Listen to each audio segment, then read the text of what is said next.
weight? Less than 21 pounds. Wait, man. Okay, so you got a phone, dude. Late at night, police and medics responded to a frantic 911 call regarding an unresponsive 3-year-old boy. Upon arrival, emergency responders found Burko Givens in a horrifying state of emaciation. Despite life-saving attempts, the child was pronounced dead shortly after arriving at the hospital. The cause of death was later identified as severe starvation. Interrogations with the adoptive parents, Jamie and Demetres, revealed a series of alarming inconsistencies. Both parents claimed the child had been eating and was alive just hours before the 911 call. However, detectives confronted them with forensic evidence.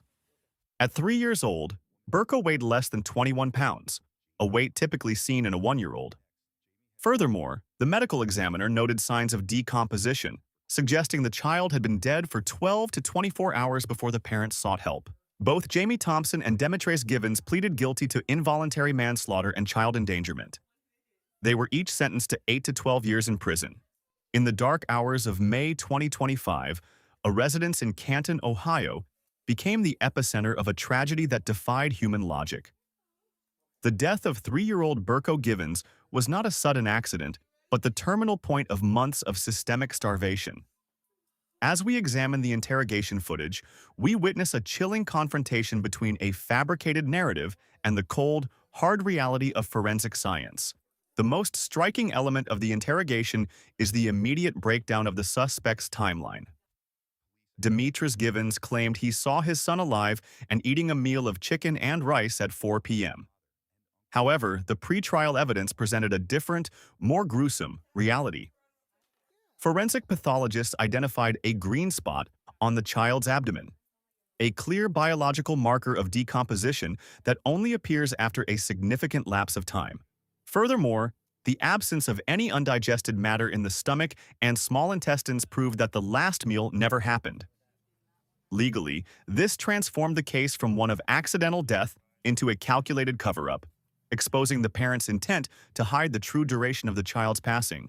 During the questioning, we observed Jamie Thompson attempting to normalize a catastrophic situation. She describes Burko's condition as a fluctuating medical issue and shifts the blame toward the healthcare system and CPS. This is a psychological defense mechanism known as externalization. Sakura, by portraying herself as a frustrated parent fighting an unhelpful system, she attempted to mask the reality that Burko weighed less than 21 pounds, a weight typically associated with a healthy 1-year-old. The detective's sharp rebuttal, comparing the child's appearance to a skeletal dog in a neighbor's yard, was a tactical move to shatter this cognitive dissonance. It forced the suspect to confront the undeniable visual reality of Burko's suffering. The interrogation in Room 4 serves as a masterclass in investigative technique. The detectives moved from a sympathetic info-gathering phase to a highly confrontational, evidence-based phase. By revealing specific medical findings, such as the child being dead for up to 24 hours, the investigators trapped Demetres and Jamie in their own lies. Notice the suspect's body language, the transition from feigned grief to defensive silence, and the eventual demand for legal counsel. This shift is a reliable indicator that the suspect realizes the physical evidence has made their verbal defense obsolete. The final sentence of 8 to 12 years in prison is a reflection of the court's attempt to quantify a loss that is, in reality, immeasurable. This case highlighted a failure not just of the caregivers, but of the community safety nets designed to catch the most vulnerable. Ultimately, Burko Givens didn't die because of a medical mystery. He died because the 2 people responsible for his heartbeat chose to stop seeing him. As Jamie and Demetres began their sentences, they left behind a case file that remains one of the most haunting examples of domestic neglect in the history of Ohio law enforcement. 911, the emergency. I need an ambulance here. I just tried to get my 3-year-old up, and he's not breathing at all. Here's what I'll tell you. Your kid is dead. I know this, sir. Listen. What do you mean, man? Here's what I'm going to tell you. Look at that. Look at that picture. No, dude, baby. You know how much he weighed? Less than 21 pounds. Wait, man. Okay, so you got a phone, dude. You can call 911. You can get help. You starved that kid to I death. didn't starve him. What do you mean? Well, you didn't feeding. Yes, I did. I If thought that he was kid starving, ate, dude. he wouldn't look like that. He ate. He ate, man. He had a condition, dude. So this is the thing. He ate, man. Okay. He fucking ate, dude. Because I had the ER doctor look me right in the face and said, there's no way that this kid has seen a doctor. Okay. Because look at me. Because that doctor looked at that kid and goes, if this kid has feeding issues, there should have been a fort or a feeding tube in him a year ago. They were talking about just doing it in the window, but they didn't. If you saw a dog that looked like that in your neighbor's yard, you would know that that dog was starving to death. That's your son. I've seen. I was having the same issues. When was that? I don't know off the top of my head. A month ago, a couple months ago?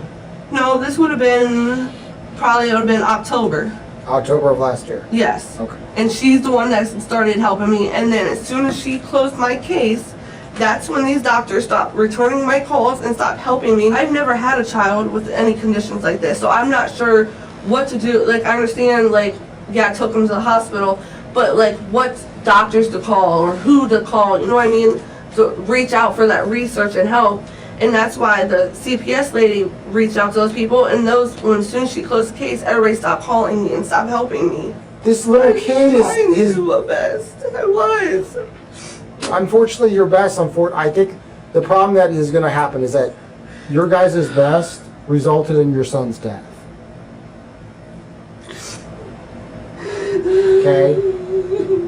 Trying is, if you can DoorDash for 8 hours a night, then you can drive your happy ass to an ER, and any doctor in this state will look at that baby and be like, we have to get this kid immediate help. It's been months. The thing that is 100% undeniable is the time of death. So this baby hadn't been dead for 3 hours. They're putting the time of death somewhere around 12 to 24. There's no way. I swear to you, there's no way. Well, I'm telling you why. And he had something that's very indicative of people is a green spot right here by your intestines. That gives him a time frame. And he was no longer stiff as rigor mortis. We're just trying to get answers. I know, but Warner I has swear. answers. That's what my daughter, because when my daughter gets home at 2:30, she's the one that helps with me, because it's hard of me holding both kids, taking both kids, because they, like I said, I'm not wanting to be around nobody. And my daughter is even the one that said, Mom, I got him. She got him up with it and got the food and everything. The liquids, she said she gave him to him, and I heard him. And I was changing. The public reaction to the story has been very lively. Here's what people are saying. Starvation is a horrible way to die. Anyone who would do that to their children is an undeniable monster. It seems like all of these parents who starve their kids are highly overweight. You cannot claim that you're feeding the child if his dead body has an empty stomach. I doubt her stomach has been empty at any moment in the last decade. Slowly starve a baby to death, get 8 to 12 years. Get caught with weed, get 20 years. 8 to 12 years. That's not even justice for that poor child. These people that starve children make me sick.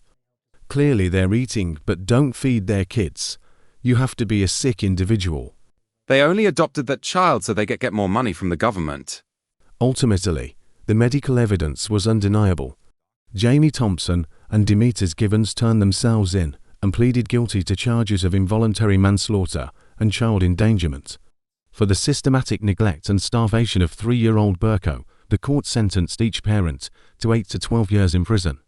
Justice was served, but at the cost of a young life that could have been saved with a single phone call.